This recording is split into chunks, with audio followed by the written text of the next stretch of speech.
I'm Maya Strand, 38 years old, and I've spent the last 16 years serving in the United States Army, including a deployment to Kandahar Province, Afghanistan, that left scars I've carried ever since. For 12 years, the person closest to me asked me to cover those scars in public. Cover them up, pretend they weren't there. And for 12 years, I did. Until a Saturday afternoon at a community pool in Virginia Beach, when a stranger walked across the pool deck, knelt on the tile beside my chair, and said, "Ma'am, you saved my unit in Kandahar. Have you ever been made to feel ashamed of something you should be proud of? By someone who loves you? If so, tell me your story in the comments. You're not alone in this." Before I get into what happened, let me know where you're tuning in from.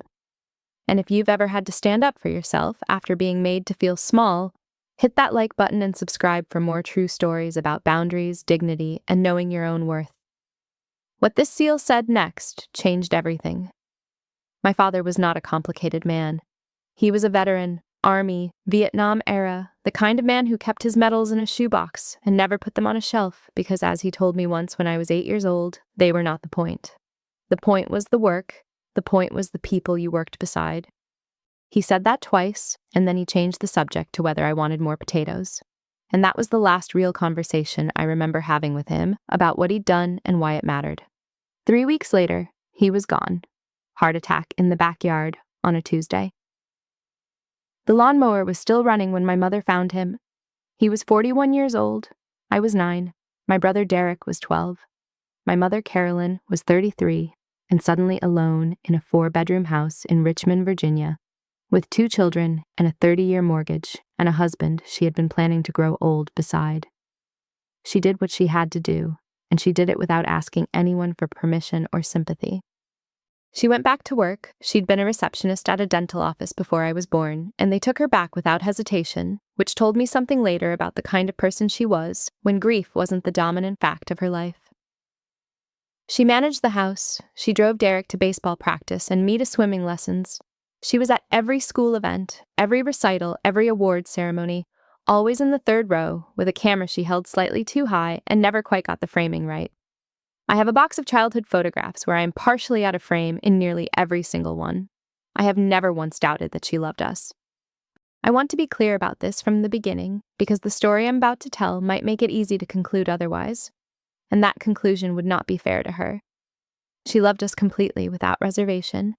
She just loved us in a register that fear kept overwriting, a fear installed in her on that Tuesday afternoon in 1997, and never fully removed, no matter how many years passed or how many things went right.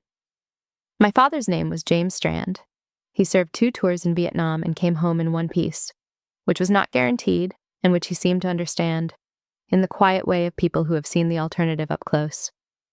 He married Carolyn in 1983. He worked in insurance. He coached youth football on Saturday mornings at the park, 2 blocks from our house. He had a vegetable garden in the back that produced more tomatoes than our family could eat, and he gave the surplus to the neighbors in brown paper bags with their names on them. He had a shoebox of photographs in the hall closet that he took down once a year on Veterans Day and went through alone, sitting in his armchair without ceremony or announcement before putting them carefully back. He didn't talk about Vietnam at dinner. He never talked about it as a subject in itself. He talked about it the way he talked about anything real, in passing, when doing something else, in small doses that didn't call attention to themselves. I remember he was showing me how to patch a bicycle tire when I was 8. A summer Saturday morning, the smell of rubber cement and cut grass. And he mentioned the name of a man who had taught him to do that same repair in that same way. Corporal Alan Foster, from outside Pittsburgh. He said Alan Foster had the same tire patch kit, the same step-by-step method, and that he'd thought about that fact the first time he fixed a flat with me watching. He said it the way you mention a friend you haven't spoken to in a while. Then we went back to the tire. I still know that name. I've never met Alan Foster. I likely never will. But he exists in my memory because my father said his name once on a summer morning over a bicycle tire, which is the kind of person my father was, someone who kept people alive in memory by naming them, by refusing to let the ordinary accumulate around the important until the important disappeared. That was his method. I didn't understand it when I was 8. I understand it completely now. After he died, I took the shoebox. My mother didn't stop me. I kept it in my closet and went through the photographs the way he had, alone, on his birthday, once a year. The unit photos, the grainy mess hall images, the one where he's standing in the rain in a poncho and laughing at something off camera. I've spent 30 years trying to figure out what he was laughing at. I hope it was something good. I suspect it was.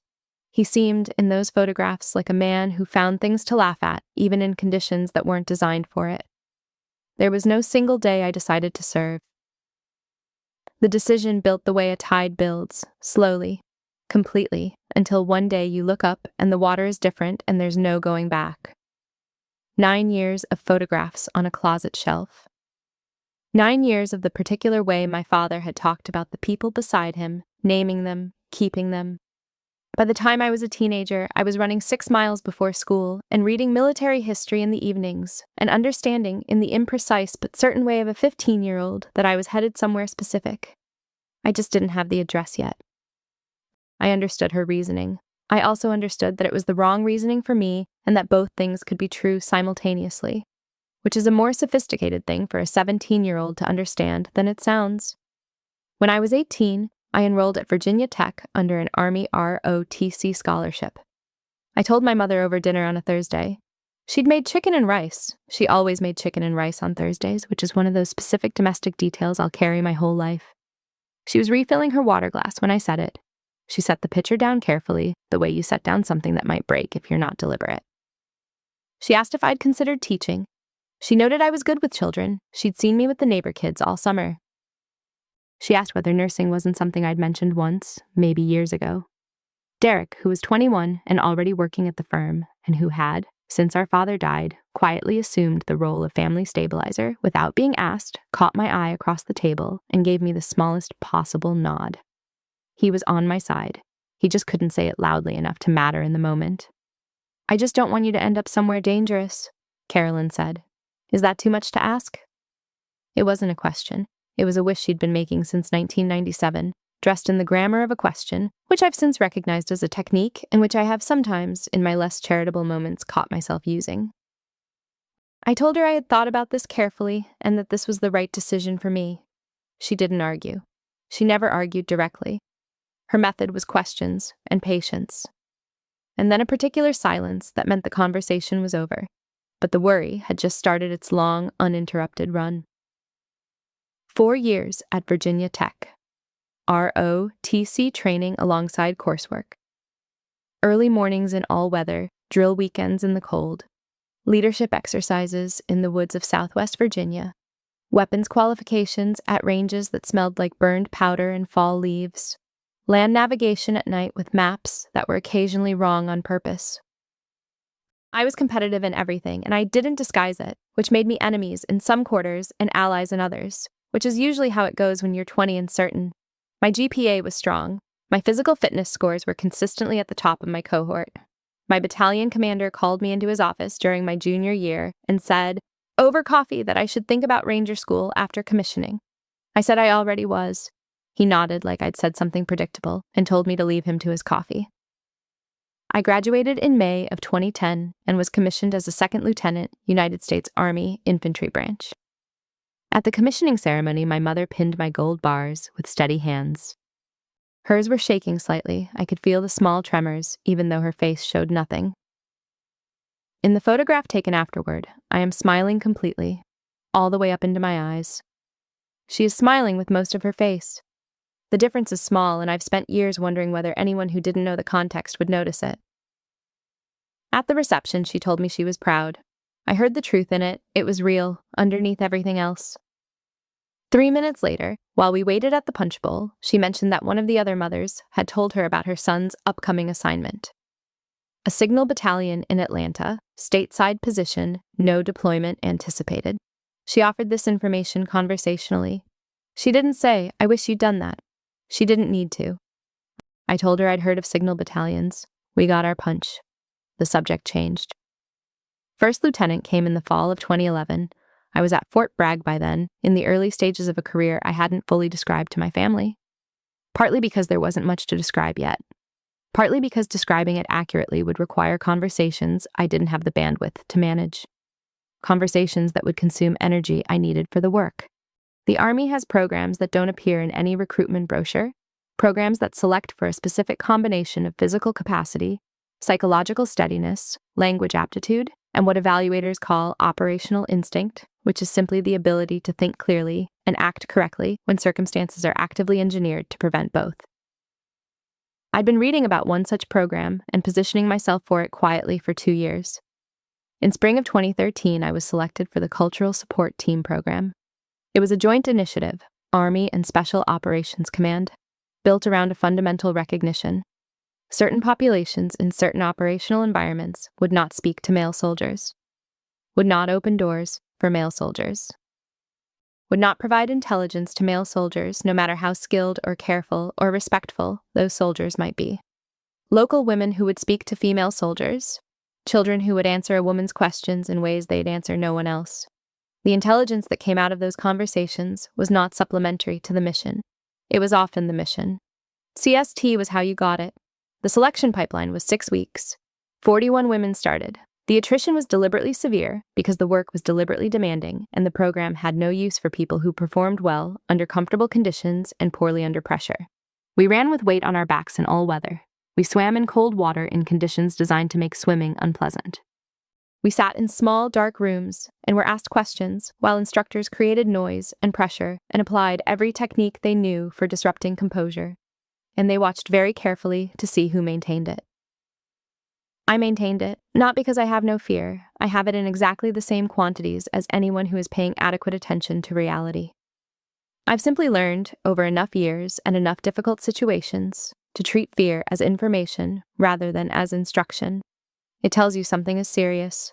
It doesn't tell you what to do about it. That part is up to you. 18 of the 41 finished. I was one of them.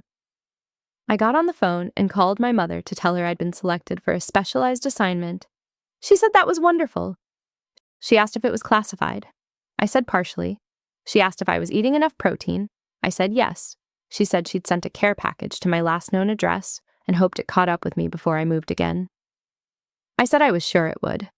She told our neighbor Helen, who had known our family since before I was born and who attended the same church and the same neighborhood association meetings and the same summer barbecues, that I was working in special communications. She said this at the neighborhood 4th of July gathering and at the church coffee hour and at whatever gathering came up where someone asked what her daughter was doing these days.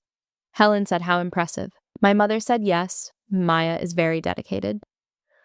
And I was several states away learning to insert with SEAL platoons and to conduct sensitive site exploitation under strict time pressure in environments where the margin for error was very small and getting smaller. Christmas of 2013. The last time I came home before the deployment, though I didn't say that.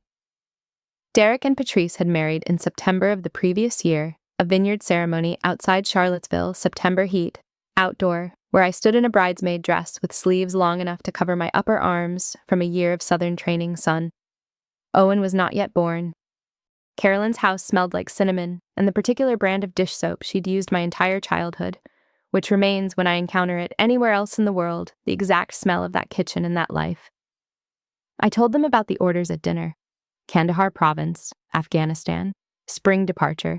Derek set down his fork and asked where exactly. I said outside Kandahar City, the true answer, and also the least alarming version of it. Patrice reached across the table and put her hand over mine without speaking. Just held it there for a moment. Then she took it back and went on eating, which is sometimes the most useful thing anyone can do in a difficult moment. Carolyn excused herself to check on something in the kitchen. She was gone 4 minutes. When she came back, her composure was completely assembled. The kind of composure that is a real achievement, that costs something, that I have always respected even when I've resented what it covered. She sat down and said grace over the dessert, quietly, almost under her breath. What she said was, "Please let her come home." She didn't think I could hear her. I was watching her hands. At the airport in April, she drove me alone. Derek had a work conflict he genuinely couldn't move. Patrice had a medical appointment. Carolyn picked me up from my hotel before 6 in the morning without complaint. I had a very early connection and drove the 40 minutes to Richmond International in the particular silence of early mornings, which is a different kind of silence than disagreement or avoidance. She had classical music on the radio, low. She commented on the light traffic. She mentioned the book she was reading. She said something about the weather. At the departure's drop-off, she parked in the short-term lot, $3 extra she didn't need to spend on a morning when she was already doing more than was asked of her. She walked me to the security line. At the line, she hugged me for longer than she ever had before, past the point where I'd normally have ended it, past any natural stopping place, past both of us being graceful about it. She held on. "Come back in one piece," she said into my shoulder. "That's all." I went through security without looking back.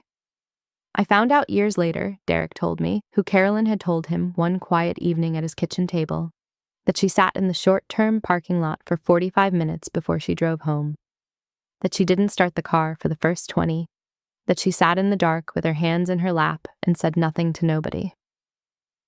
I wish she had told me herself. I think I understand why she didn't. The deployment began in April. Kandahar Province in the Afghan spring is dust and light and a particular quality of heat, dry, precise, personal, that arrives early and settles into every piece of kit you carry and every surface you touch and reminds you constantly that it's there. I embedded with SEAL Team 8, Echo Platoon, at a forward operating base outside Kandahar City. 12 operators rotating through a mission cycle that began before dawn and ended when the work was done. The team leader was a lieutenant commander named Reyes. Compact, economic with language, the kind of officer who treats competence as the baseline and everything else as negotiable. He treated me with the same matter-of-fact professionalism he extended to his own people, which I never took for granted and which told me something about the culture he'd built inside that platoon. I was a captain by then, promoted in January. My role was cultural support, engaging local women and children in the villages surrounding the FOB, building the relationships that produced intelligence the operators couldn't gather themselves. It was painstaking work and unglamorous in the way that most genuinely important work is unglamorous. It didn't produce the visible results that made for good after-action reports, but it produced the kind of ground-level situational awareness that made the visible results possible. I was 26 years old. I was exactly where I was supposed to be, doing work I understood completely and believed in without reservation. The operation on the 22nd of April was a direct action raid on a compound 7 kilometers from the FOB, a weapons cache site, with intelligence suggesting stored materials and documentation connected to a network the team had been targeting for several months. My role in the movement phase was to stand ready for sensitive site exploitation inside the compound, once the outer perimeter was secured. The raid went cleanly, 17 minutes on target, no hostile contact, the cache identified and documented. We loaded back into the vehicles at 14:10 hours and began the extraction route back to the FOB. At 14:22, the lead MRAP hit a pressure plate IED. I have tried many times since that afternoon to describe what a vehicle IED blast is like from the inside. The closest I've managed is this. It does not arrive as sound. It arrives before sound, before any of the brain's categorization systems have time to activate. It is a physical fact, a reorganization of the world through pure force, passing through the vehicle and everything inside it, rearranging according to its own physics before anyone inside has processed what is happening. I was in the rear of the vehicle. The force threw me against the side wall, left shoulder, left arm, and the cabin was full of smoke in the seconds that followed. The smoke was thick and immediate. Through the smoke, I could hear 2 of the men. One was groaning in the short, controlled bursts of someone who is injured and knows it, and is using the sound to locate their own body. One was saying a name, repeating it, over and over, a name that wasn't his own, which meant he was conscious and couldn't find someone. Those 2 sounds told me the status of 2 people. The driver's compartment told me the status of a third. Silence. I got the rear door open. The vehicle was burning at the front, not fully engulfed yet, but committed, the fire building with the certainty of physics once it has found its fuel. Ryan Kerr was closest to the rear door. He was a senior chief, large, built for exactly this kind of work, and he was not fully conscious. I got him out by the back of his vest and dragged him to the road surface and left him there and went back in. Marcus Webb was against the far wall. He was conscious. He was the one saying the name. He couldn't move his legs. I hooked my arms under his and pulled backward through the door, down the step and onto the road surface. He hit the ground and the impact made him make a sound that wasn't a word. I went back in a third time. Eddie Ramos was in the forward section of the crew compartment, nearest the fire. He was 26 years old, exactly my age, and he was silent. I got to him on the third approach. By then my left arm was burning. I registered it as heat, but not yet as pain. Not in the ordinary understanding of that word. The adrenaline had metabolized pain the way fire metabolizes oxygen, completely and without residue. And the accounting for what was happening to my body had been deferred to a later time that I would not be able to control the arrival of. I got Eddie out by his collar and his belt, dragging, not lifting. There wasn't the leverage for lifting in that space. I got him to the road. I put 2 fingers on the side of his neck. There was a pulse. I established a defensive perimeter with the weapon I still had, and my own body positioned between the vehicle and the road. I got on the radio and gave our position, the nature of the contact, the count and status of the casualties, the direction of likely threat. I held the position. I counted the seconds without intending to. 11 minutes. The medevac landed at 14:33. At the hospital in Bagram, a physician with the matter-of-fact manner of someone who delivers this information regularly told me, 3rd-degree burns along the outer surface of the left forearm. Shrapnel fragments in the right thigh and left side. A partial labrum tear in the left shoulder that would require surgical repair. He said it without inflection. I told him I understood. They administered morphine, and for several hours after that I was not particularly composed about anything. From Bagram to Landstuhl Regional Medical Center in Germany, where the shoulder surgery happened. From Landstuhl to Walter Reed in Washington by July, where I had 2 more procedures, shrapnel removal, skin graft over the most significant of the burns. My mother flew up for the 2nd surgery. She sat in the waiting room for 6 hours without company and was in the recovery area when they brought me out. She held my good hand. She didn't say anything about the other arm, the one wrapped in the clean white bandaging that the nurses changed in the night with careful, quiet efficiency. She said, "You're here. That's everything." It was true. It was also the last time she said nothing about it. Because when the bandaging came off, the scars were there, settled in, permanent, visible, mine. What happened after that happened the way rivers change course. Gradually, without announcement, in small adjustments that become the new reality before you've noticed the old one is gone. A cardigan suggested at a family gathering. A comment about how long sleeves weren't a big deal. You don't need to put all of that out there. Other people aren't used to that kind of thing. I just don't want you to have to deal with the staring, honey, said sincerely every time. Said as love, every time. Love wearing the wrong face is still the wrong face. The recovery was 14 months. I returned to full duty in spring of 2015 and moved through the following decade. Fort Bragg, a joint planning role at the Operations Center, and in 2019, newly promoted to Major JSOC in Virginia Beach. A Silver Star formally presented in 2021 after a 7-year classification review.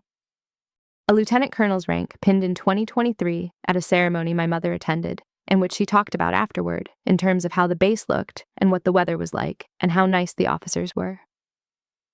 It is April of 2026. I am 38 years old. My mother has driven up from Richmond for the weekend because she was lonely and because we have worked out, over the years, a kind of proximity, visits, shared meals, the suggestion of closeness that keeps the real distance from being visible. We go to the pool behind my apartment complex because it's a warm afternoon and because neither of us had agreed on anything else to do. I wear a one-piece swimsuit and a linen cover-up. I've worn a cover-up to pools and beaches for 12 years. I reach for it the way I reach for my keys, without thought, automatically, the small accommodations becoming invisible over time. I take off the cover-up to sit in the sun. My mother grabs my arm, fast, instinctive, the way you'd grab a child who's stepped too close to traffic. "Cover those up," she says, low and urgent. "You're embarrassing me." She's scanning the surrounding deck, a couple in their 40s on adjacent chairs, reading. 3 kids shrieking in the shallow end. A man in the far corner with a paperback. The ordinary world of a public pool on a Saturday afternoon in April. I sit down in the lounge chair. I say nothing. I have tried answers in various forms for 12 years, patience and explanation, and the quiet argument, and the louder one. In this moment, I choose nothing. I look at the water, I let her continue. She's moved on to rash guards, how everyone wears them, how it wouldn't even be noticeable. and I look at the water, and I think about 11 minutes on a road in Kandahar Province and a pulse under 2 fingers. The man in the far corner has put down his book. He's broad-shouldered, gray at the temples, somewhere in his mid-40s. He's looking at me with the particular stillness of someone who has recognized something and is deciding what to do about it. Not surprised, but confirmed.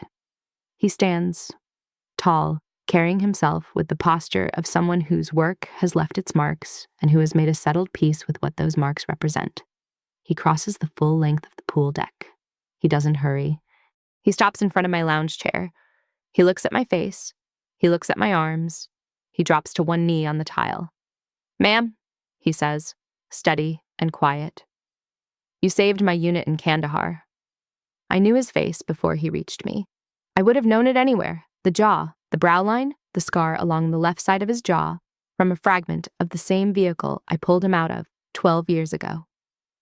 Ryan Kerr, Senior Chief Ryan Kerr, who I last saw being loaded onto a medevac helicopter with a cervical collar around his neck and an IV line already running. He's older. Of course he is. There's civilian ease in him now, the particular ease of a man whose body no longer needs to be ready for everything at every moment, who has given himself permission to exist at a different pace. His eyes are the same. "Lieutenant Colonel Strand," he says, because he looked me up, because he's known my rank and my record for years, and waited for the right moment, and right moments are rare, and he made one when he saw me sitting at this pool. My mother has not made a sound. He stands after a moment. He offers his hand. I take it with both of mine. He gives me a card, his number, his wife's number, his email, and says his name as though I might have forgotten, which I have not and will not. He walks back to his chair. He picks up his book. He does not look over again, which is its own kind of respect, an acknowledgement that the moment was private and complete and does not need anything added to it. My mother is looking at the water. The kids are still splashing. The couple on the adjacent chairs went back to their reading about 30 seconds in. She doesn't say anything for the rest of the afternoon. In the car on the drive back to my apartment, she doesn't say anything for the first 6 minutes. I don't prompt her. I've learned over many years the difference between a silence that needs filling and a silence that needs to be left alone. This is the second kind. Something is working its way through her, something she hasn't found the language for yet, and if I put words into the space before she's ready, they'll crowd out whatever she was building toward. At the first traffic light, she asks, in a careful voice, who that man was. I tell her, his name, Ryan Kerr, his rank when we served together, Senior Chief. What he was doing at the FOB in Kandahar, that he was one of the 3 men from the vehicle. I say this calmly, factually, the way I'd give an after-action report. She stares out the passenger window the whole time. When I stop talking, she says, "You never told me there was a vehicle." I say, "You never asked, Mom." She doesn't respond. We drive the remaining 10 minutes to my apartment without speaking. I don't feel victorious. Victory is not the right word for what I feel, which is something closer to exhaustion. The specific, deep exhaustion of having carried something for a very long time and finally setting it in the open air where it can be seen for what it actually is. Not relief, exactly. More like a particular heaviness that comes after long effort, when the effort is done and the body is finally allowed to acknowledge the cost. She goes to her hotel.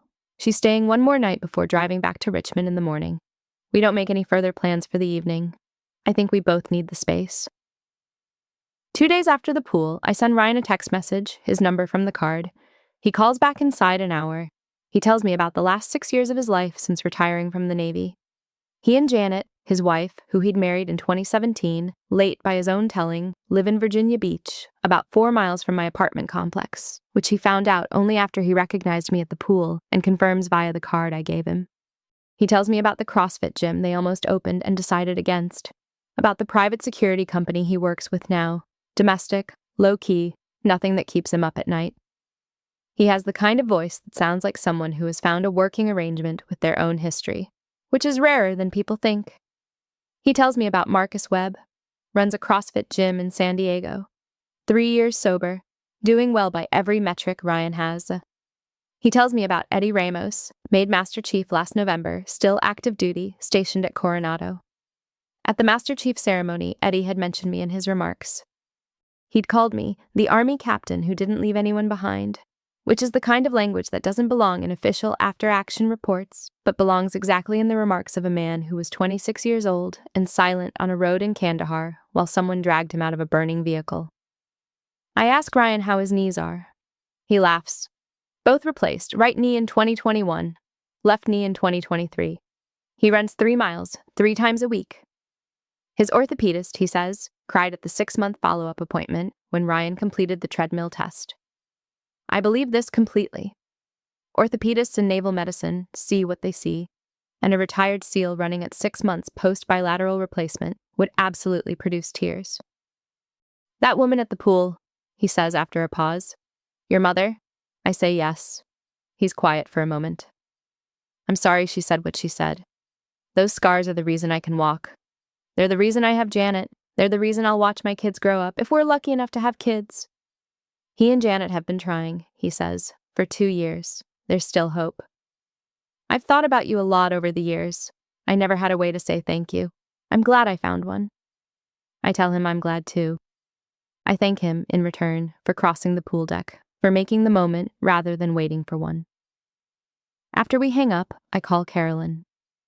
She picks up on the second ring, which means she was waiting for me to call. She never picks up on the second ring unless she's been sitting with her phone nearby, which she does when she's expecting something and doesn't want to admit she's expecting it. I tell her I love her, because I do, and because I've learned over the years that the hard conversations go better when that fact is on the table from the start. Then I tell her I'm not going to cover my scars anymore. Not at pools, not at family dinners, not at Christmas, not anywhere. I tell her I understand that she's uncomfortable, that her discomfort is real, that I'm not dismissing it. And I tell her that her discomfort doesn't outweigh my right to exist in my own body without concealing what happened to it. She says I'm making it about her. I say, for 12 years, I've been making it about her. I've worn cardigans in August. I've worn rash guards in warm water on vacations, where everyone else was comfortable. I've worn long sleeves at Christmas in a house that was 72 degrees because I didn't want to manage her reaction on top of everything else. I say this without heat, not angrily, not dramatically. The way you say something you've had prepared for a long time and have finally been given the occasion to deliver. She says she only wanted to protect me from the staring, that people stare, that it's uncomfortable for everyone. I say, you wanted me to manage your feelings about what you saw when you looked at my arms. That's a different thing than protecting me. There is a long silence, long enough that I check to see if the call dropped. It hasn't. She's still there. The fact that she doesn't hang up is itself something. I tell her I love her again. I tell her I'll talk to her soon. We hang up. Derek calls the following evening. Carolyn is upset. I tell him I know. He says she didn't mean it the way it came out, the thing at the pool, the cover those up. He says she's been upset ever since, and he doesn't think she slept well. I tell him I believe all of that. I also tell him it doesn't change anything. He asks if I can give her some time to adjust. He says she's 65, that people don't change the way they relate to things overnight. I tell him I know. I'm not asking for overnight change. I'm simply no longer agreeing to hide myself while the change happens at whatever pace it happens. He's quiet. I didn't know you went back in twice, he says. I know. I should have asked. All these years, I should have asked. Yes, but you didn't, and here we are, and we can go from here. He sounds like he's writing something down. A moment later, I hear the scratch of a pen. He actually is. At work the following week, nothing has changed in any observable sense. The planning room at JSOC is the same, large, open, classified maps and whiteboards, and the particular quality of controlled busyness that characterizes operational planning spaces. The briefing schedule is the same. The coffee is the same quality, which is to say, reliable, rather than exceptional. My colleague, Colonel Diana Walsh, who is 52 and has 17 years in the Army ahead of me and is among the best operational thinkers I've worked alongside in my career, notices I'm quieter than usual midweek and asks over lunch if I'm all right. I tell her I had an interesting weekend. She says that's never a good sign. I tell her about the pool, the short version, the essential facts. Walsh listens without interrupting, which is a discipline she applies deliberately and which I've long appreciated, because the alternative, the half-listening that inserts reactions before you're finished, is the conversational equivalent of someone walking in front of you. She hears all of it. When I finish, she's quiet for a moment, and then she says, "Good. I hope your mother heard every word." That afternoon, I take a photograph out of the top drawer of my desk. My father, James Strand, Army dress uniform, a formal portrait taken sometime in the mid-1970s when he would have been about 25.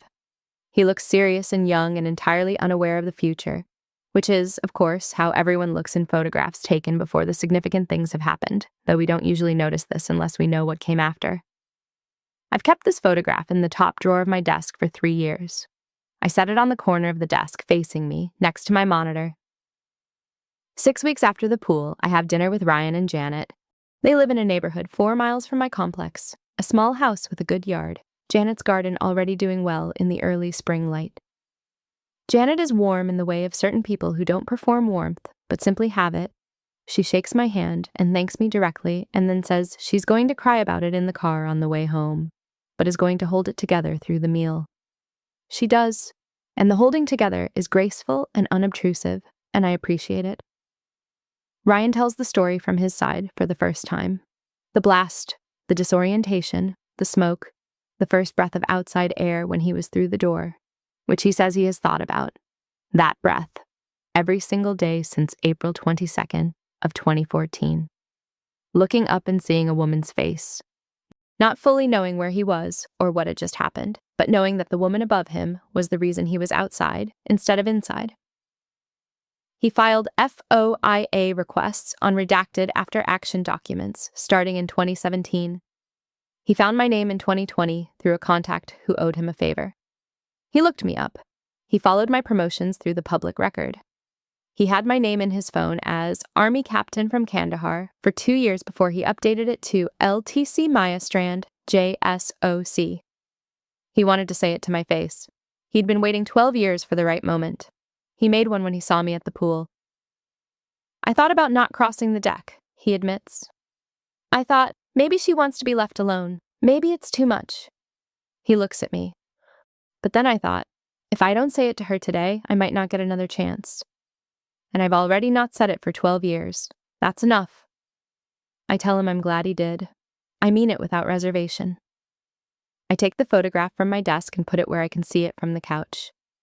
Carolyn's world shifts in the weeks after the pool in a way I can only observe from a distance, through what Derek reports and what I can hear in her voice during the brief phone calls we have in the first month. She is not someone who processes things quickly or publicly. She has always worked through difficult things privately and emerged from the process with conclusions rather than showing her work.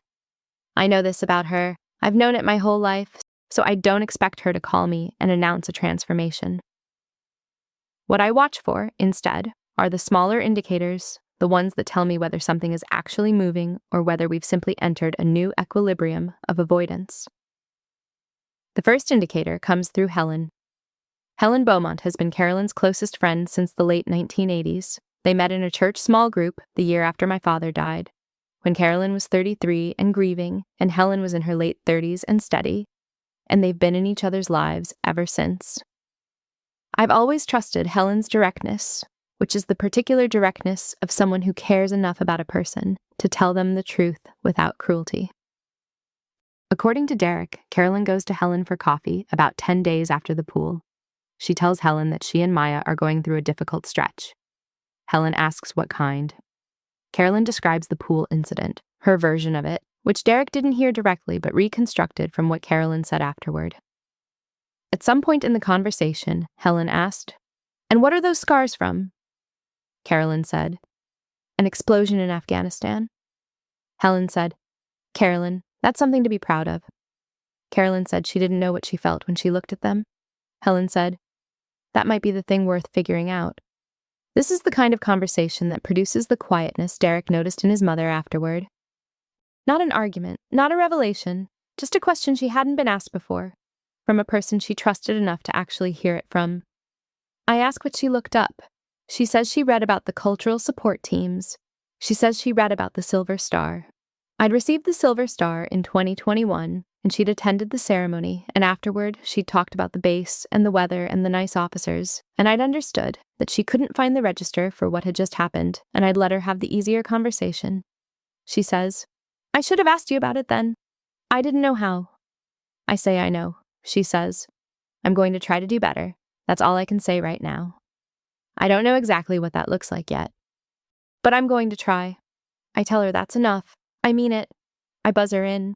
She comes through the door with a small cardboard box under one arm and the particular expression of someone who has driven a long way with a decision made and is now on the other side of the point of no return. She's wearing the blue linen jacket she wears when she wants to feel put together. She doesn't say why she's here. She sets the box on the coffee table and sits down on my couch. I sit across from her and wait. She says she's been thinking about James, about what he would have thought of my career, of the work I've done, of who I've become in it. She says she thinks he would have been proud, not the complicated, conditional kind of pride she's sometimes offered, but the clean kind, without qualifiers. She says she knows she hasn't been that, not in the way he would have been. She says she's told herself for years that the reason was worry. And it was worry, genuinely. But it wasn't only worry. Some significant part of it was that she couldn't afford to fully understand the danger of what I was doing. Because if she fully understood it, she would have to feel it, the real magnitude of it, the real stakes, and she had spent 20 years learning to function inside her fear by keeping it contained, and she was afraid that if she let herself feel the full truth of my work, the containment would fail. "So I made everything smaller," she says. "Your job, the danger, the scars, after." I told myself it was protection. I think it was mostly a way of not letting myself know how afraid I was. I don't interrupt. This is the most honest thing she has said to me in my adult life. I let it sit where she put it. She opens the box. Inside, my father's service photographs. Some I've seen, the ones that were in the shoebox I took after he died. Some I haven't. There was another set, apparently, that Carolyn kept separately. Formal portraits, candid group images, a few that look like they were taken by other soldiers with whatever camera was available.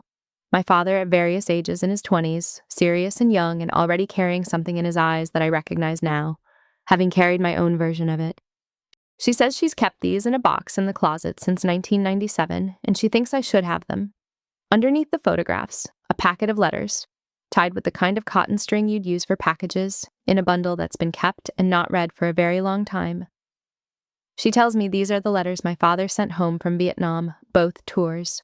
She has never read them.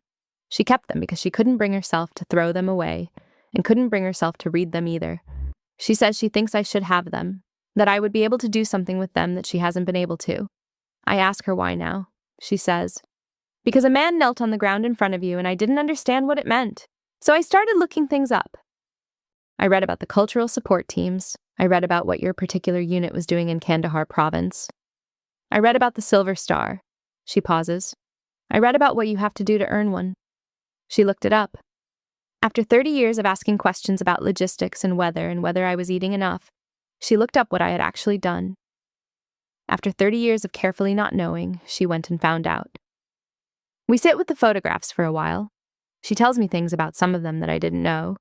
Context, names, where they were taken. She'd heard enough of these stories in the early years of their marriage to have the information, even if she'd never assembled it into something she talked about.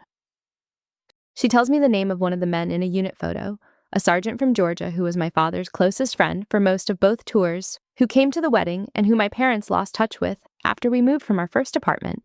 She can't remember his last name. We look at the photograph together and try to make out the name tape on his uniform, but the image isn't clear enough. We talk about the scars. This is the part I've been waiting for, not with dread, just with the awareness that it needs to happen, that all of this is incomplete without it. She says the scars have always meant, to her, that she came very close to losing me. That every time she saw them, she experienced a version of the phone call she almost received, the one that would have told her I wasn't coming home. She says she knows this isn't rational. She knows the scars are evidence of surviving, not of loss. But the fear doesn't listen to what she knows. I tell her I understand that. I also tell her what I've been wanting to say for 12 years. That a reminder of almost losing me is not the same as something shameful. that my scars aren't a sign of something that went wrong. They're what's left of something I survived, and that 3 other people survived because I didn't stop moving. They're evidence of the work. They're the work made visible. She says, I understand that now. I'm sorry it took me this long to say so. I believe her. She stays for about 2 hours. She can't stay for dinner. She has the long drive back to Richmond, and she wants to be home before dark. At the door, she pauses. She turns back. She reaches out and touches my left arm, the scarred forearm, the one she's been asking me to cover for 12 years. She touches it deliberately and briefly, the way you touch something that matters. She doesn't say anything. She doesn't need to. She leaves. She says, It's not a rumor. You've been hearing rumblings because people have been talking about it for a year. I'm telling you now because it's official. I say I'll wait and see. Thanksgiving is the first family gathering since the pool. I've been aware of it in the back of my mind since October, not with dread, not with calculation, just with the mild awareness that it will be a data point. What happens in a family after something has been said that changes the parameters of the family? I'm curious about it the way you're curious about a process you've set in motion and are watching from a slight distance. I drive to Derek and Patrice's house in Richmond on Thursday morning. It's a clear day, warmer than expected for late November. I wear a dark blue, short-sleeved shirt. I've worn short sleeves on warm days plenty of times over the years, in warmer climates, on base, with people who didn't require a particular performance of normalcy from me. But this is Richmond, this is the family, and this is the first time since the pool. Nobody says anything about the shirt. Not Carolyn, who is already in the kitchen when I arrive and who gives me a genuine hug and says she's glad I made it. Not Derek, who hands me a coffee and pulls me into a side hug while also managing a pan on the stove. Not Patrice, who looks at me directly and smiles in the way of someone who is glad a thing has happened without making a production of the gladness.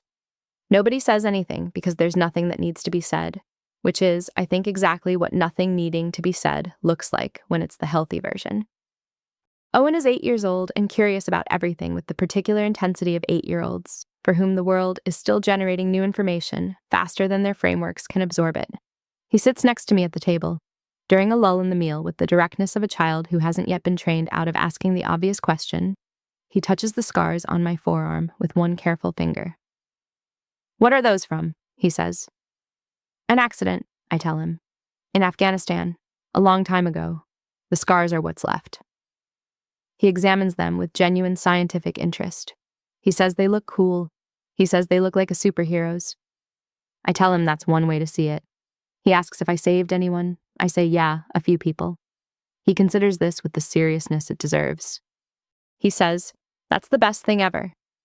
Everyone at the table laughs. Carolyn laughs too, completely, without the brief preceding hesitation I've spent years watching for. The hesitation that meant she'd processed the moment and decided it was safe to respond to it. She just laughs. It's a small thing. It also matters enormously. In January, Ryan sends me a text. Janet had the baby. A girl. They named her Maeve. He sends a photograph, this small, complete person in a hospital blanket. Her fists curled up with the particular intensity of newborns who have opinions about things and haven't yet sorted out which things. I text back. She's perfect. Congratulations to you and Janet. I set the phone down and look at the water outside my window. He says, I keep thinking about what it means that she exists. He means Maeve, but also the sequence of events that led to her existing. The road in Kandahar Province, the 11 minutes, the medevac. 2 decades of recovery and work and a life rebuilt. I keep thinking about all the things that had to happen for this to be possible. He pauses. I know that sounds like a lot to put on something that's mostly about diapers and sleep schedules right now. I'm in a business where people don't come back. I pulled 3 men out of a fire and all 3 of them came back. Ryan's daughter exists because he exists. Eddie Ramos made Master Chief because he made it home. Marcus Webb coaches CrossFit in San Diego on Tuesday mornings. I can't catalog the cost of what didn't happen. But I can sit here and understand that 3 things happened because I didn't stop moving. And that those 3 things became many more things. And that those things are still multiplying into the world in ways I'll never be able to fully trace or count. That arithmetic is the only one that matters. It's always been the only one. I think I know what direction that was. It is June now. The morning is clear, the light already strong at 8:30, the temperature rising toward what the forecast said would be 83 degrees by afternoon. I drive to the community pool behind my apartment complex on a Tuesday morning because the base pool has a scheduled maintenance closure, and because Tuesday mornings, I've learned, are when this pool is nearly empty, the families and weekend crowds absent, just the regulars and the lane swimmers, and the occasional older person doing water aerobics with earbuds in their own private world. I pull into the lot. I take my bag from the back seat. I walk through the gate and down the path to the pool deck. I set up my chair in the same area where I sat in April. I put my bag down. I take off the cover up, fold it, set it on the adjacent chair. I sit down. I put on my sunglasses. I open the novel I've been working through slowly for the past 3 weeks. I read 3 pages. I don't think about anything else. The first time I sat at this pool without a cover-up, a stranger crossed the deck and knelt on the tile and told me I'd saved his life. This morning, nothing happens. The lane swimmers do their turns, the particular rhythmic sound of arms on water, walls, turns, the same motion, repeated patiently. The older gentleman in the far lane does his water aerobics, earbuds in, moving to whatever he's listening to. Somewhere across the complex, a child screams with the particular delight of early summer, the sound that means something good is happening rather than something bad. I read my book in the sun with my arms visible and my face toward the water, and it is the most ordinary morning I've had in a long time. That's the point. That's what I was always after. My phone buzzes on the chair arm, a text from Carolyn. She's sent a photograph. It's my father's military portrait, the formal one, the one she's owned for 38 years and kept in a box in a closet. The portrait is in a new frame now, a nice one, dark wood, and it is hanging on the wall in her living room. I can see the edge of the mantelpiece in the lower corner and the familiar shelf with the ceramic birds she's kept there since I was small. He looks young and serious, and already slightly wiser than his age. The message below the photograph reads, "I've been meaning to do this for a long time. Better late than never. Love, Mom." It is not an apology. It is something else, something that requires more and lasts differently and means something slightly different in the particular geography of our relationship. The beginning of meaning it, the decision to let the evidence of who she loved stand visible in the room where she lives, rather than in a box in a closet. I look at the photograph for a moment, my father on her wall, my father, finally, on her wall. I put the phone face down on the chair arm and go back to my book.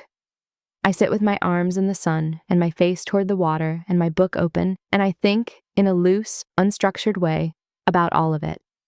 The shoebox in my closet, Ryan's daughter in her hospital blanket, Walsh's nomination letter, Owen's one careful finger on the scar at the Thanksgiving table, Derek writing something down, Marcus Webb in San Diego on a Tuesday morning, coaching someone through a workout, Eddie Ramos at his Master Chief ceremony saying a name.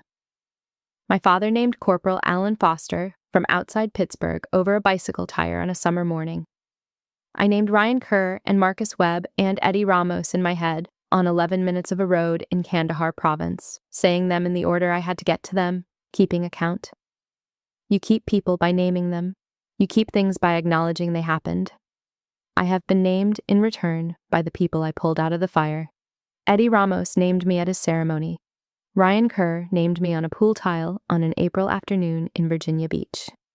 These are not gestures. They are the record, the work made visible. The only permanent thing, what you did, and whether someone who was there to see it is still around to say so. I'm good at this. I've always been good at this, sitting in my own life without diminishing it, without covering the visible evidence of what it has cost and what it has produced. I just haven't always had permission to prove it. For 12 years, I operated under a set of accommodations that made other people more comfortable at the cost of my own visibility. That's done. Not with drama, not with a long speech, not with a confrontation that resolved everything cleanly. With a Saturday at a pool, and a man who made a right moment out of a random afternoon, and a decision I made in the car on the drive home, and a phone call and a photograph on a wall in Richmond. Tomorrow there's a briefing at 0800. There is work waiting, important and specific, and mine. Tonight there is soup on the stove and a box of letters from a man I didn't get enough years with. and a phone with people in it who see me clearly, who say my name, who know what the story is, and are willing to say it out loud. That's not a small thing. That's actually the whole thing. It has always been the whole thing. What Ryan Kerr did on that pool deck, kneeling on the tile, saying those words out loud, didn't fix everything. My mother didn't transform into someone different overnight. These things don't work that way. What it did was open a door that had been closed for 12 years. And what I've learned from everything that came after is this: the truth doesn't need your permission to be real. Your scars don't need to be hidden to be acceptable. And the people who love you most sometimes need someone else to say it first before they can hear it. If someone in your life has ever made you feel like you should be smaller, quieter, more covered, I'd love to hear how you handled it. Drop it in the comments. I read everything. And if this story meant something to you, subscribe and hit the bell. I've got more coming. The next one might be the one you needed to hear.